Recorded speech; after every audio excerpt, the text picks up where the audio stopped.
레프트가 이제 그 부산물의 사용의 계급적인 제한을 두고 있잖아요. 그러니까 노동자 소유의 기업은 그 상업적으로 이용을 할 수 있고, 자본주의적 기업은 사용할 수 없게 하는 적합한 그 기본 노동이. 그런데 지금 현재 이제 비물질 노동이 이제 점점 지배적인 형태로 이제 등장을 하면서 노동이라는 개념이 굉장히 모호해졌고, 그러니까 어느 게 노동이고 아닌지 구별할 수가 점점 힘들어졌는데. 지금 이 질문 내용을 얘기하고 있습니다. 지금. 예. 질문을 얘기했던 말씀드리고. 예. 네. He's going to explain the third question to the audience here. Okay. Okay, and when we're finished, we'll tell you, and you can begin your answer. Okay, I just go get some tea. Okay. 잠깐 차 한잔 갖고 오신다고 합니다. 예. 그럼 전 질문 내용을 일단 마저 말씀드립니다. 그래서 이제 소프트웨어 같은 게 대표적인 이제 비물질 노동의 산물인데, 그런 거를 과거 산업자본주의에서 이제 태동한 그 노동 계급과를 적용해서 얘기하는 게 과연 그 적당한 적절한 제기냐, 문제 제기냐라는 질문을 해주셨고요. 그리고 이제 이어져서 또 다른 내용으로는 피파 레프트가 그러니까 공유의 영역을 줄일 수도 있다. 왜냐하면 이제 그 안티카피라이트나 카피 레프트 같은 경우에는 그러니까 제한이 없는 거죠. 그런 제한이 계급적인 제한이 없는데, 그러니까 그렇기 때문에 사실 누구나 다 쓸 수 있는 거죠. 기업 다 이용할 수 있죠. 근데 카피파 레프트는 이제 그런 우리가 일반적으로 알고 있는 기업 같은 경우에 이제 이용할 수 없기 때문에, 그러니까 결국에는 공유의 영역을 뭐 줄이는 게 아니냐 이런 얘기를 해주셨고요. 그래서 결국은 지금의 현대의 그 정보 시대에서 과거의 어떤 그 사회주의 이념의 그 지금의 사회주의 이념으로 지금의 현실을 얘기하는 게 맞느냐라는 문제 제기를 해주셨습니다. 그러니까 이 질문은 지금 저희가 메일로 드렸고요. 그래서 이제 김정은이 오시면은 답변을 해드리겠습니다.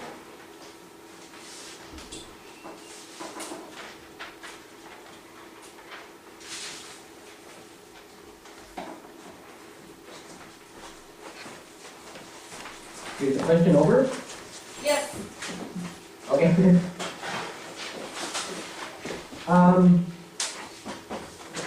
So I can't respond to everything in there, but one thing I have to say is that I contest any notion of immaterial labor or immaterial production. Everything that happens on the internet or in the information sphere is physical, and that is because it requires hardware for it to be manifested. This hardware has to be produced in factories, and the parts for this hardware have to be at one point brought out of the earth through mining. Between the factory and the mine, there's all kinds of physical material processes where very conventional labor practices are taking place. And as people concerned with social justice, we need to be concerned about the labor conditions of all the people along the line of production for electronics. So I contest any notion, and I understand why Negri and Hart are arguing in this direction, but it goes against our interest. The international, the people who are working for capital around the world, it goes against our interest to try to claim that there's immaterial labor taking place. So, in that sense, Marx's critique is still applicable, even though most of the labor has moved away, far away from where we seem to be working. In fact, what we're doing with our computers is managing labor, which is going on elsewhere. So we have to look at that, at our intellectual labor in the context of conventional labor, which is still going on in the world. Is that connected to the question? Because I think that's connected to the one in the email. Yes, I think so. Okay. 정보 영역에서 벌어지는 모든 일을 표현하는 데 있어서 하드웨어가 필수적이라고는 얘기를 먼저 하고 싶습니다. 그러니까 비물질 노동, 그러니까 정보 영역에서 이루어지는 일들은 뭐 멀리 가면은 지구에서 직접 뭔가를 캐서 해야 하는 그런 광산 노동부터 공정 노동을 거쳐서, 그러니까 지금까지 관습적으로 생각되어 온 노동 행위들이 전부 다 이루어진다는 것이죠. 어떤 전자적 생산이든 비물적 생산이든 어디에서든요. 그렇기 때문에 어떤 전자적인 생산을 생각할 때 거기까지 오게 되는 모든 차원의 노동들을 다 고려를 해야만 하고, 그렇기 때문에 지금 세계에서 뭐 네그리나 하트가 그렇게 말하는 것을 초점을 이해를 하지만 비물질 노동이 벌어지고 있다, 비물질 노동이 대규모로 벌어지고 있다라고 말하는 것은 자본을 위해서 일하는 우리 노동자들의 이익에 반한다고 생각합니다. 그래서 막스주의 노동 개념은 여전히 유효하고요. 그러니까 우리 컴퓨터로 노동을 할 때 실제로 하는 것은 다른 지역에서, 다른 곳에서 이루어지고 있는 노동을 관리하는 거라고 볼 수 있거든요. 그러니까 지적 노동을 그 관습적인 노동이라는 맥락에서 볼 수 있어야 한다고 생각합니다.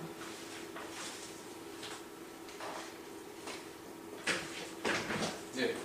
이 연관 질문이고 핵심 질문인데, 저는 지금 그 장명훈님이 이제 질문하신 내용이 카피파 에펙트가 그러니까 새롭게 이제 조작하신 이제 제안하고 있는 내용인데요. 카피파 에펙트가 좀 사람들한테 좀 더 쉽게 다가갈 수 있는 어떤 방법이 있을지 그런 부분을 좀 질문을 해주셨습니다. As you said, the translation of communism, the reason why the translator wrote it in Korean letters and not in Korean, the reason he wrote it in communism is because there is a possibility for such misunderstanding that you said, and for that reason, most people who are interested in the new social movements, they use this kinds of translation. And we'd like to go on to the next question right away, which was about copy far left. What are some methods? Oh, right. Okay. You mean from the email? Yeah. Okay. How can we make copy parlor more easily understood by many people? Well, first, most people don't understand what copyright is. So, this is also a significant challenge.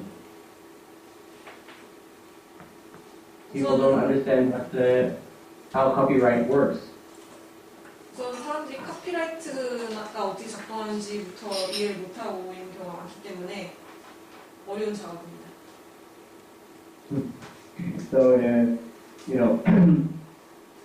if people understand how value is accumulated and invested in through capitalist enterprise by using copyright to exclude the use by other people, then we've already achieved most of the work. We have to help people understand how copyright works first before we can propose the alternative and show why an alternative is necessary or desirable. 카피라이트를 통해서 다른 사람들을 배제하면서 가치가 어떻게 축적되고 그 자본주의 기업에 투자되는지, 카피라이트가 어떻게 그런 기능을 하는지를 보여줄 수 있으면 대부분의 작업은 된 것이라고 봅니다. 그러니까 대안을 얘기하기 전에 먼저 카피라이트가 작동한 장식을 보여주는 게 필요할 것 같습니다. I think in Korea maybe it's a bit of a different challenge than it is in Europe or in the United States or in Canada, because in Korea there's a culture. I don't know if it's still the case because I left Korea in 2008, but there's a culture of just using pirated software. Really, so people have a Windows on their computer or Photoshop or all kinds of software. They never pay for it, and it's quite normal. 한국에서는 유럽이나 미국, 캐나다에 비하면 좀 다른 도전일 것 같은데요. 제가 2008년에 한국을 떠나서 여전히 그런지는 잘 모르겠지만 그 해적 소프트웨어, 윈도우나 포토샵 돈을 전혀 안 내고 해적 소프트웨어를 자유롭게 사용하는 문화가 한국에는 있었던 것 같습니다. But when I was leaving Korea in 2008, I was teaching in Yonsei University, and it was starting to become a problem. I don't know if it's still a problem for universities to have pirated software operating on their computers. So the American copyright authorities were cracking down on Korean universities for using pirated versions of software. 근데 제가 2008년에 한국을 떠날 때 연세대에서 가르치고 있었는데 그때 막 문제가 되기 시작했었습니다. 그러니까 그 미국 기업들이 그 한국 대학에서 해적 소프트웨어가 사용되는 것에 대해서 단속을 하기 시작했었습니다. So one area or one front of action is to elaborate that area. What is the relationship between commercial software and study in universities? Why do universities have to pay or have to use software which is controlled by American corporations? These issues about free software, pirated software, maybe this is one way to help people in Korea understand what's at stake. Because if, for some reason, just a normal university student can have the police arrive at his door to enforce the copyright issue on the software they're using, which actually happens in sometimes in Europe and in America. Maybe not the students themselves, but the universities are visited by copyright authorities. Maybe this way is one way to help people get closer to this question. 그래서 한국에서 이 카피라이트 문제를 제기할 수 있는 하나의 영역, 하나의 전선이 이 대학과 상업적 소프트웨어 간의 관계일 것 같습니다. 왜 한국 대학이 미국 기업이 통제하는 소프트웨어를 돈을 주고서 써야 하는가? 그래서 유럽이나 미국에서는 꼭 학생들은 아니더라도 그 카피라이트 당국자들, 권한자들이 대학을 방문해서 이렇게 검사를 하고 그러는 경우들이 많이 있습니다. 그래서 이것이 하나의 출발점이 될 수 있지 않을까 싶습니다. For example, there's the TPP, right? Do you know what the TPP is? TPP라는 것이 있는데요. TPP가 뭔지 아시는 계신가요? Obama came recently to try to negotiate the TPP in Asia. Obama is trying to negotiate the TPP? Yeah, he was there. He was there like last month, I think. 지난달에 중국과 한국을 방문했을 때 오바마가 그 아시아 국가들하고 TPP를 협의를 하려고 했었습니다. Well, the TPP, the Trans-Pacific Partnership, that's what it's called. Trans-Pacific Partnership has a lot of copyright-related regulations in it, which are designed to maintain American hegemony over software markets, also cultural content such as movies, music, and software and medical technology, pharmaceutical patents, etc., agricultural patents. So it's all about copyright.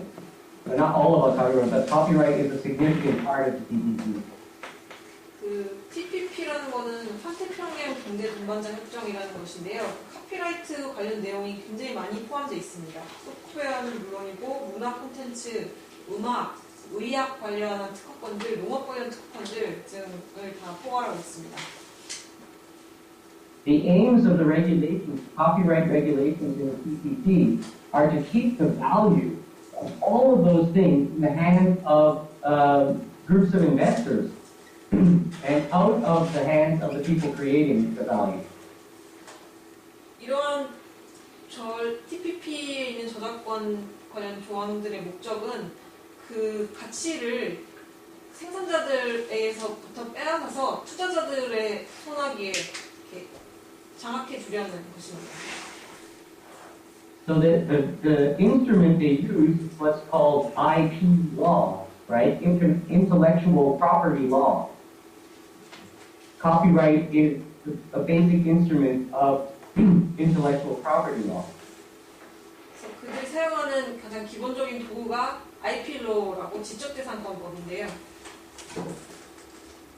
So you can see that this is the front line, and it's coming to Korea right now. It's very topical. And if you wanted to talk about like the economic sovereignty of Korean cultural producers, the rights of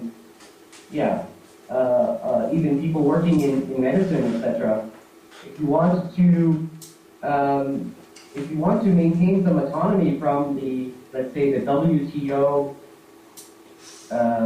centered world IP regime, you could start to talk about copyleft practices as an alternative to copyright, so to typical copyright, the way things are produced today. There's many ways to make copyleft of urgent concern to normal people, but I think you have to help them understand how copyright functions to keep power and economic potential out of the hands of the people who are producing it.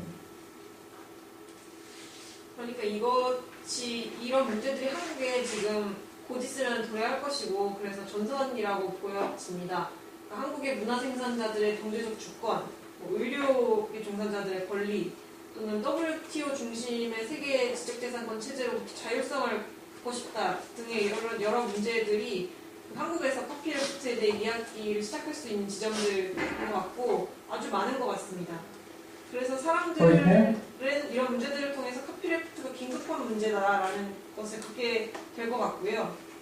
그러니까 앞서도 말했듯이 지적재산권이라는 것이 카피라이트라는 것이 어떻게 작동하는지 그래서 생산자들로부터 어떻게 권력과 경제적 가치들을 빼앗아 가는지를 이해할 수 있도록 하는 게 우선이라고 생각합니다. Another example, maybe this is more useful to you.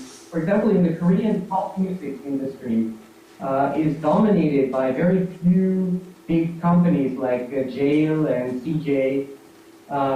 These companies, I think it's been written about quite often in the newspapers, are very exploitative of the performers, the people creating the music and performing that music.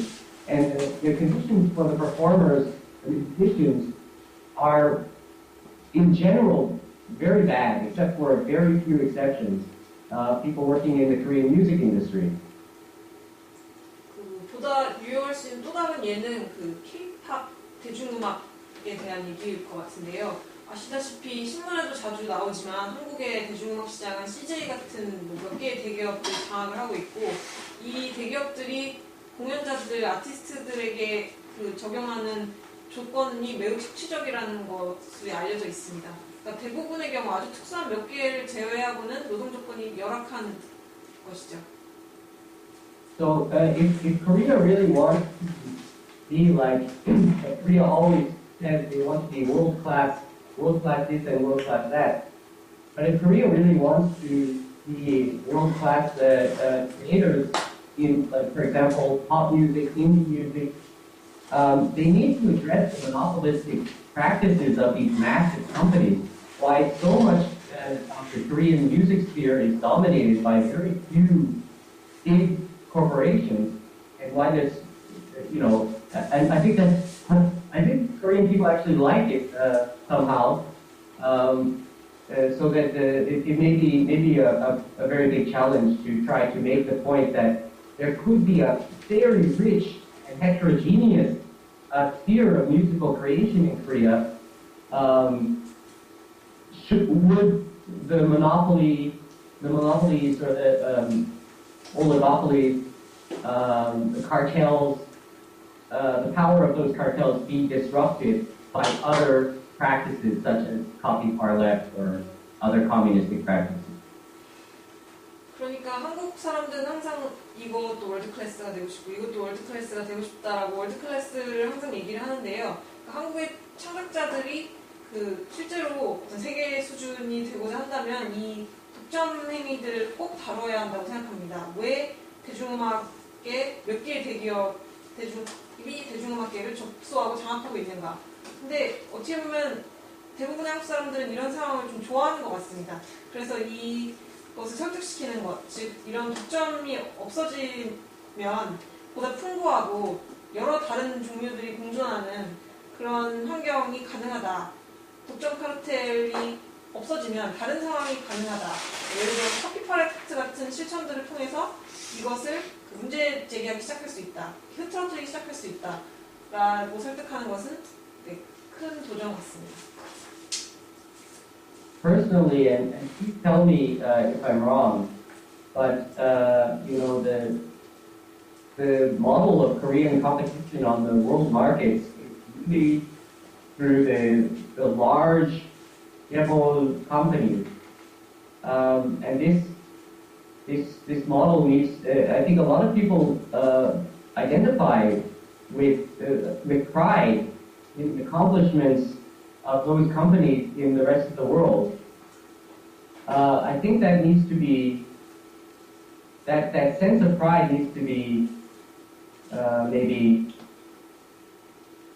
that, I don't know, that sense of pride needs to be looked at, that needs to be challenged maybe if you want to advocate other means of production, which are not dependent on large companies making all the decisions, making all the rules, and operating at a meta geopolitical level.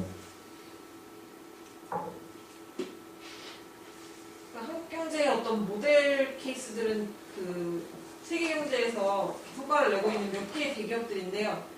이 대기업들이 세계에 나가서 어떤 성과를 보이느냐에 대해서 한국 사람들이 많은 자부심을 갖고 있는 것으로 보입니다. 그리고 이 자부심이 바로 한국에서 어떤 다른 생산수단이나 다른 생산의 방식들을 생각하기 시작할 때 이 자부심이 바로 도전받아야 하는 것이 아닌가. 제가 틀리다면 얘기를 해주십시오. 그래서 이 대기업들이 어떤 메타 생명 권력적인 거를 이렇게 생명 권력을 행사하면서 모든 결정을 하고 모든 사람 삶에 영향을 미치는 이런 상황이 도전받아야 할 것 같습니다. Right now, under the contemporary conditions of monopoly capitalism, here in Germany, in Canada, in Korea, we don't have that much room. We have to kind of start with small instruments that can help us create some autonomy, economic autonomy, where we live right now and locally. And we have to network internationally. So I'm hoping that, this discussion and the translation of the Telecommunist Manifesto will start an exchange with Korea, with us and with people in Korea who are trying to develop alternative means of production by which they can recoup the value that they generate. 오늘날 독일이나 한국이나 캐나다에서나 현재 독점 자본주의 하에서는 그렇게 여지가 많지 않습니다. 우리에게 주어진 공간이 그렇게 넓지 않습니다. 그러니까 경제적 자유를 원한다면 아주 작은 수단들로부터 시작해야 하고 그 지역에서 시작해야 한다고 봅니다. 그리고 물론 국제적인 네트워킹을 해야 하고요. 그래서 오늘의 이 강연과 그리고 텔레커머스 선언의 번역이 한국에서 대안적인 생산 방식을 만들어내고자 노력하는 사람들과 또 우리가 네트워킹을 할 수 있는 그런 기회가 되기를 바랍니다. There are a lot of us around the world, but we're all separated by language, by culture, by history, and by physical distance.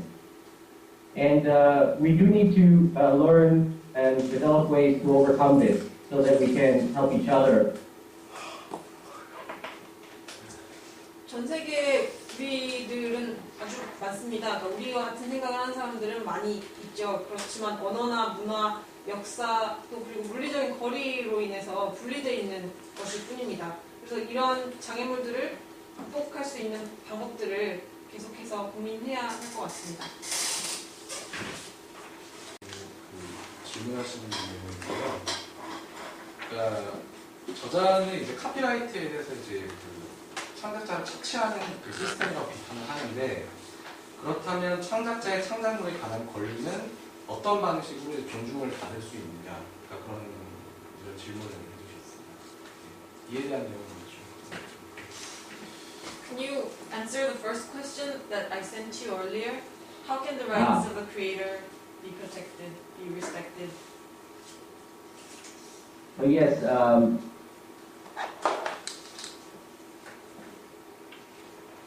the rights of the creator will never be respected under capitalism. They will always be usurped by the investors who provide the platforms or instruments by which the creator's work reaches their audience.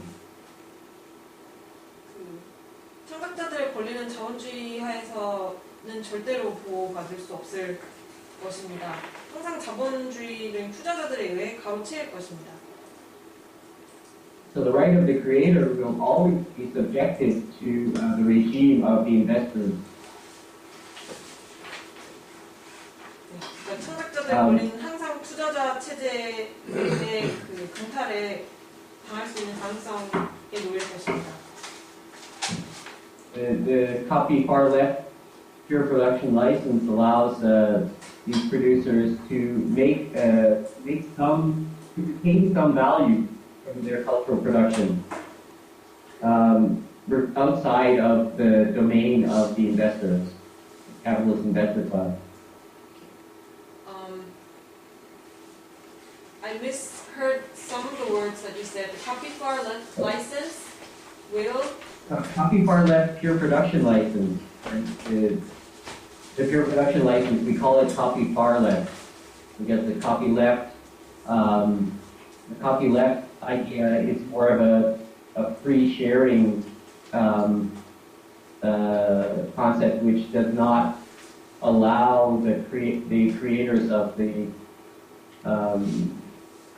creators to retain the value that they produce, or to also generate more value from what they produce.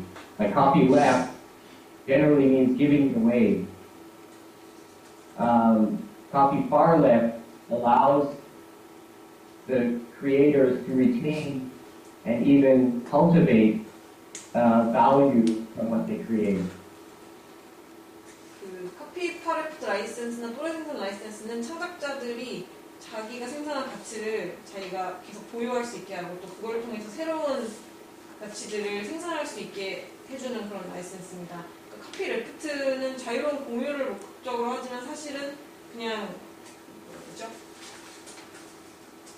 그냥 공짜로 주어버리는 것입니다. 공짜로 줘버리는 그런 것에 기반한 체제입니다. So that, just to resume, the rights of the creative producer in a capitalist-dominated economy will always be subject to the terms of the owners of the platforms of distribution, the means of distribution, or the means of production, by which that person's creation reaches the market or reaches the audience. 그러니까 다시 되돌아가면 그 자본주의 사회에서의 창조적 생산자들의 권리는 그 자기가 창작들이 생산한 생산물을 분배하고 유통시킬 수 있는 플랫폼을 가진 자들의 지배에 항상 놓여 있을 것이라는 점이죠. So in a way, no matter what you produce, even if you produce a communist manifesto, it's published on a major, on a normal capitalist, with a normal capitalist publisher, you are serving capital, and you're not serving necessarily your own interests as much as if you published it under a copy far left pure production type license, whereby you would be able to maintain control. 그러니까 공산당 선언 같은 책을 출판을 하더라도 그것이 자본주의 출판사에서 출판이 되면 즉 자본의 이득이 되는 일을 하는 것이죠. 그에 반해서 P2P인 또래 생산 라이센스로 출판하게 되면 그렇지 않다는 얘기입니다. 그 생산자들이 자기가 생산한 가치를 유지하고 보유할 수 있다는 것입니다. Of course, there's no way to police the use of the copy far left license. You know, anybody can say, "Oh, I'm a worker-owned or worker-operated enterprise, and therefore I can use copy far left license, pure production license materials for free and make a profit." So there's no way to police that.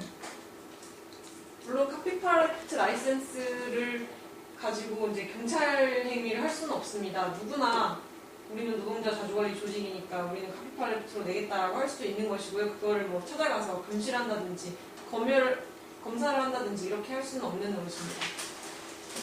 So even though it works as a legal instrument, it is a functioning legal instrument, it is still to some degree a social fiction because the kind of society that it is intended to help generate, of course, does not exist yet.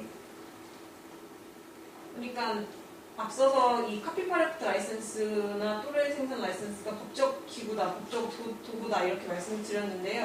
사실은 아직 오지 않을 사회를 그리는 것이기 때문에 그 앞서 말씀드렸던 소셜 픽션의 일종이기도 합니다.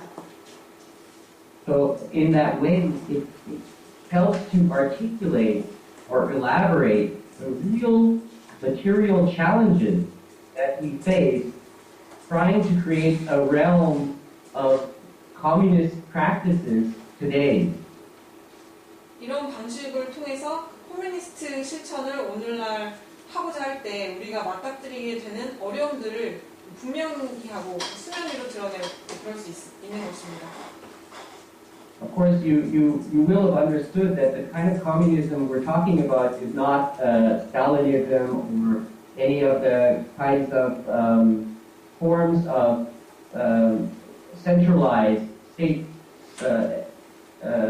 socialism, or state capitalism, which we saw during the 20th century. This is not the kind of communism we're talking about. 앞서 제가 분명히 하고 수면 위로 드러난다고 말씀드렸는데 그렇게 표현한 것보다 분명히 하고 정교화한다라고 말씀드려야 될 것 같고요. 물론 여기서 제가 말하는 코뮤니즘이 그 20세기에 우리가 목격한 국가사회주의나 국가자본주의, 뭐 스탈린주의 이런 것을 얘기하는 것은 아닙니다.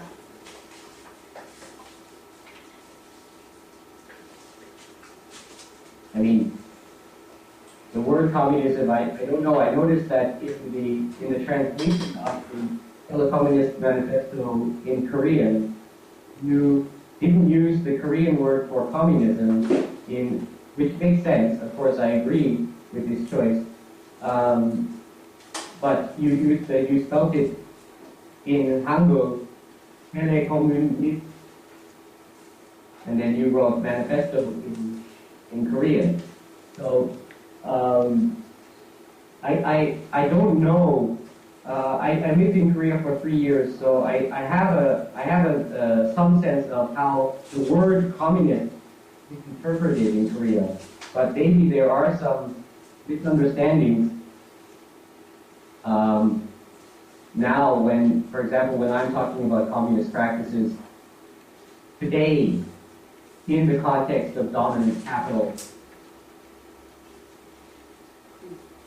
코미니즘이나 코뮤니스트란 단어가 한국에서 어떻게 받아들여지고 있는지 잘 모르겠습니다. 제가 이 책을 보고 여러분이 제목을 정할 때 공산주의라고, 그러니까 한국어로 코뮤니스트를 쓰지 않고 소리나는 대로 한글로 코뮤니스트라고 적고 선언만 한국어로 적었다는 것을 봤는데요. 물론 뭐 이런 선택에 대해서 동의하고 또 일리가 있는 선택이었다고 생각합니다.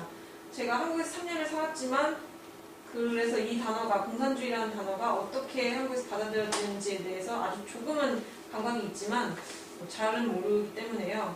그 단어가 제가 지금 우리 자본주의 지배하에 놓인 우리들의 코뮤니스트 실천이라고 말할 때 이 단어가 오해를 불러일으킬 수도 있겠다는 생각이 듭니다. Well, I think I could address them maybe in reverse order. Certainly, Facebook, the power of Facebook, the reason it has such a place of prominence around the world is completely due to the fact that it essentially accumulates all user data. And it can access all this user data and use it for various purposes. For example, to create models for catering advertising to particular users, observing emotional states of people. Even 2 days ago, it was shown that Facebook has been using emotional analysis practices, actually manipulating people's users' feeds. So manipulating their feeds, their personal feeds, to show them more bad news or show them more good news, try to manipulate their emotions and observe the reactions of these people after a week. They've been doing that for the U.S. government to show them how, perhaps in the case of crises, people can be controlled through their user feeds on Facebook. There's no separation between the power over information and data that Facebook maintains and its prominence in the world. And the reason that U.S. Trade delegations around the world enforce conditions that privilege Facebook being used. We even see situations where when Facebook is shut down in a country, the U.S. government will be angry. They're not angry because people cannot express themselves. They can express themselves on other platforms. They're angry because of trade reasons, because of profit reasons for Facebook. So, I don't, that's one thing about, okay, Facebook has a slightly different model of how they accrue user content. It doesn't matter if they are, if they maintain centralized authority and control over that user content. And second of all, Facebook has the control over their content because they own resources. They own a lot of office space, or they own it, but they rent it. They can feed hundreds and hundreds of thousands of people to work for them. And this is also, and all those people's livelihoods depend on Facebook materially. It's not that the crowd using Facebook has some kind of amorphous power that is somehow superior to Facebook. I really contest that notion. If Facebook suddenly started laying off a lot of people, things would change. But of course, we don't need to concentrate on Facebook or Google in particular. If Facebook or Google disappear under dominant capitalism, another Google and another Facebook would appear to take their place. So, and that's just because of the way that the economics work. So I think, in a sense, that the notion that there is some superior power in the crowd that that somehow, in and of itself, can challenge the privacy of these centralized platforms is naive. To the question of Can I 트랜스레이트. Yeah, translate 네. 일단 역순으로 답을 하겠습니다. 그러니까 페이스북에 가는 명성은 정확히 이 페이스북이 중앙집중적으로 데이터를 축적하기 때문입니다. 이 사람들은 여러 가지 목적으로 데이터를 사용하는데요. 뭐 광고 목적으로 좋고 이틀 전에 벌어진 일만 봐도 이 사실을 알 수 있습니다. 그러니까 미국 정부에게 데이터를 페이스북이 제공을 하는데, 그러니까 각 개인들의 피드를 실제로 조작을 해서요. 나쁜 소식을 보여줬을 때 사람들의 감정이 어떻게 변하는지 이렇게 감정을 조작해서 그걸 분석을 해서 그 반응을 관찰한 다음에 그 데이터를 미국 정부에 넘겨줬다는 게 폭로가 됐습니다. 그러니까 이런 식으로 개인들의 피드를 조작하고 감정을 조작하고 그걸 통해 데이터를 축적한다는 것이죠. 그래서 이런 정보에 대한 권력과 페이스북에 갖는 명성은 분리될 수 없는 거라고 생각을 하고요. 뭐 미국 정부가 페이스북에게 특권을 주는 이유도 바로 여기에 있다고 생각합니다. 페이스북이 어떤 나라에서 폐쇄가 되면 미국 정부가 화가 납니다. 화를 냅니다. 그 이유는 이런 이윤 경기가 페이스북과 미국 정부가 결합되어 있기 때문인 것이죠. 그리고 그것이 첫 번째 이유이고요. 두 번째 이유는 페이스북이 그 콘텐츠들을 통제를 하기 때문입니다. 페이스북은 그들이 갖고 있는 자원을 소유하고 또 사무실 공간을 소유하고 있고 수백 수천 명을 고용하고 있습니다. 이 모든 사람들의 생계가 페이스북에 달려있는 것이죠. 페이스북에 의존하고 있는 것이고요. 이런 상황에서 다수의 군중이 어떤 페이스북보다 우월한 무형의 권력을 가진다는 것은 좀 순진한 생각이라고 생각합니다. 그리고 자본주의 사회에서는 뭐 페이스북이나 구글이 사라진다면 또 다른 페이스북이나 구글이 나타나겠죠. 이게 자본주의 경제가 작동하는 방식이기 때문입니다. About the second question, where you say that it will take a long time to make the changes that we see, definitely. I think that what we see, I mean, for people who have been working in social justice and left politics for a long time, we are very discouraged now. That's completely understandable. It seems like we were mistaken. We're on the wrong side of history. We do have to look at the fact that what we are trying to achieve with a more socially just world or conditions even locally has never been achieved for any sustained period of time. There may have been flashes of it in 1848 or 1917 for a few months here or there. We have never been able to sustain societies that are based on egalitarian principles of economic distribution, for example. So what we are trying to do is unprecedented in the history of the earth, of the world, of society, of civilization. So yes, we really have to confront seriously the forces that are opposed to what we want to achieve, and we need to take a very long view and develop practices. One very humble proposal is this pure production license. We want to develop many different kinds of instruments like this, which we can use over the decades to help sustain small realms of shared economic activity, which conform to our idea of social justice. 두 번째 질문에 대해서는요, 이러한 우리가 원하는 변화를 만들어내는 것이 매우 오래 걸리는 작업이고 지난할 것이라는 그 말씀에 대해서는 그렇다고 생각합니다.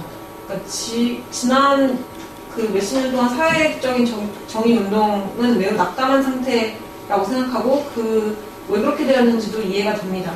그러니까 우리가 좀 실수를 했고 역사에 잘못된 쪽이 있었다라고 표현하고 싶습니다.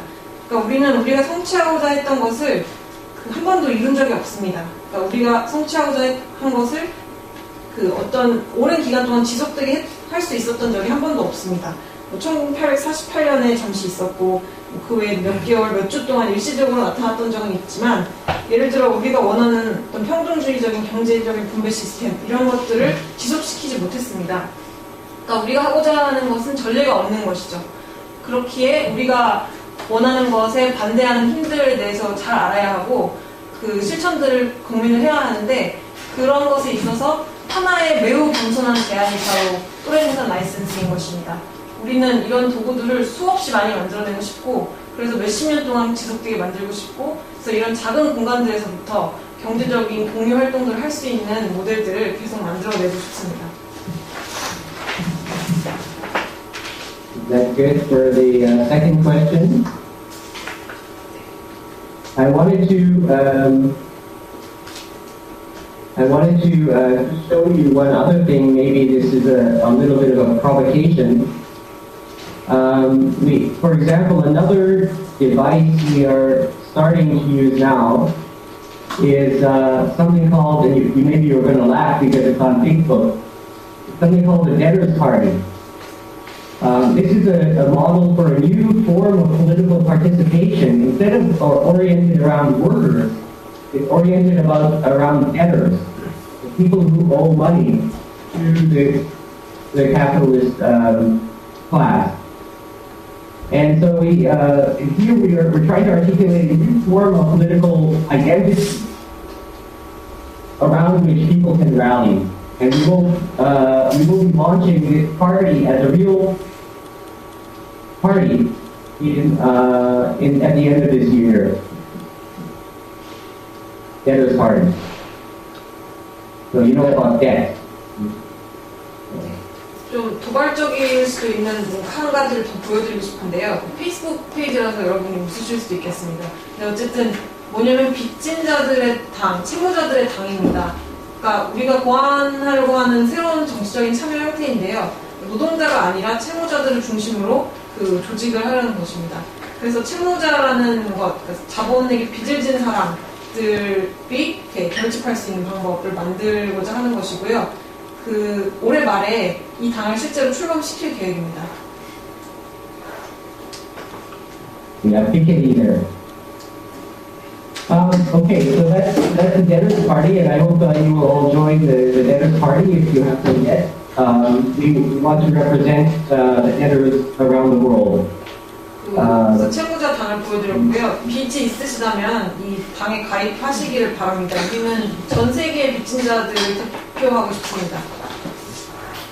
This is a kind of idea of connecting to the political, let's say the democratic orthodoxy, which is now in place in the whole world, where every election is run through this kind of first past post ballot system, so through a balloting system. We want to use the election ceremony to draw attention to our communistic interest. So this is why we're creating this kind of political instrument, the Debtors Party. 기존의 민주주의적인 통설, 그러니까 모든 선거는 투표 시스템을 중심으로 조직되는 그런 것에 맞서서 선거라는 의례를 우리들의 코뮤니스트적 실천에 대한 관심을 불러일으키는 기회로 삼을 수 있는 것을 만들기 위해서 이 채무자당, 빚진자들 당을 만들고 있습니다. And for the first question about the tele-liberalist manifesto, I think there's nothing we can do to prevent, let's say, antisocial practices using whatever instruments are at their disposal to accomplish their goals. So, for example, if there are libertarian-led communities that want to use the pure production license illegally, then there's nothing we can do to stop them. I think the ideals of that are encoded in the license and described in the license are indelible and contrary to any notion of like libertarian individualism. I think what you see is that there's plenty of technologies which foster extra governmental behavior or activity, for example, the black market, for example, Bitcoin, right? I mean, the reason that the Bitcoin is not seen by us to be a very hopeful technology is because it doesn't address social inequality at all. I mean, the people who earn a lot of Bitcoin, they have no responsibility for anybody else. I mean, they don't exist in any community. It doesn't provide any other model of distributing financial assets or productive value. It's simply another means of exchange which is layered on a capitalist-dominated environment. So certainly we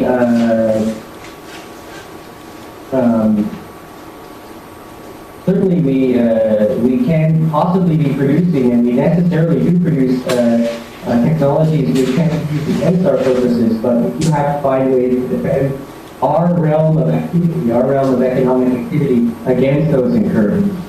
And I think that the state, I think our position on the state is very much that the state has a very important role to play still in ensuring against the excesses of capitalist exploitation. In fact, the state is the only thing we have right now. And so in that sense, although we are communists and anarchists, and we do work for the eventual dissolution, or at least the rendering unnecessary of the state, in the interim period, which may take many decades, we do need to work with the instrument of the state in order to help cultivate this realm of alternative economic activity where we can have socially just practices taken place.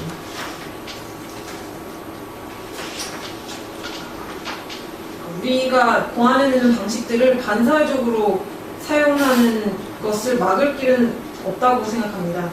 그러니까 자유민주주의자들이 그 P2P 라이선스를 불법적으로 사용하는 것을 막을 수 있는 방법이 없는 것이죠. 근데 우리가 텔레코메이스 선언이나 똘생산 라이센스의 구절들을 보시면 대부분의 구절들이 많은 내용이 자유주의적인 그런 개인주의에는 반대를 합니다. 그리고 지금 현재도 존재하는 어떤 정부 외적인 활동들, 왕시장이라든지 비트코인이라든지 이런 것들이 있는데 그 비트코인 같은 경우에는 우리가 보기에 희망적인 기술로 보이지 않는 이유는 그것이 사회적인 불평등을 다루지 않기 때문입니다. 그러니까 금융적인 재산, 뭐 생산의 기회, 부 이런 것을 분배하는 방식이 아니라는 거죠. 비트코인은요. 오직 자본주의 지배환경에서 교환을 하는 또 다른 방식일 뿐이라고 생각합니다.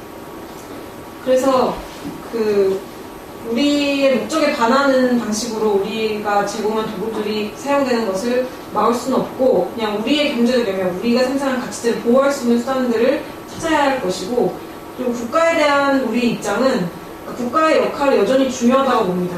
그러니까 코뮤니스트이자 아나키스트들로서 우리는 궁극적으로는 국가가 해체되는 것을 원하지만 과도기에는 그 자본주의 착취에 맞서서 대안적인 경제 영역을 구축하고 양성해 나가는 데 있어서 국가 수단을 이용해야 한다고 봅니다.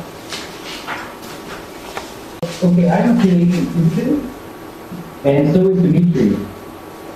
So we are not allowed to participate in politics in Germany. Therefore, we are launching the Debtors Party in Canada. In Canada, there is a wide range of political parties, including the Pirate Party. But the Debtors Party is simply another instrument, like the pure production license, which allows us in an analogous form to address the issues that we're talking about in our other writings.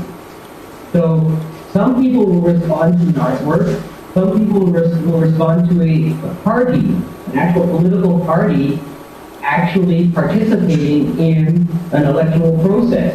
So this is another means by which we are trying to get people to engage with our writing and with our thinking And yes, it's a performative form. You could say in some way, in some respect, it is an art work in the sense of socially motivated art.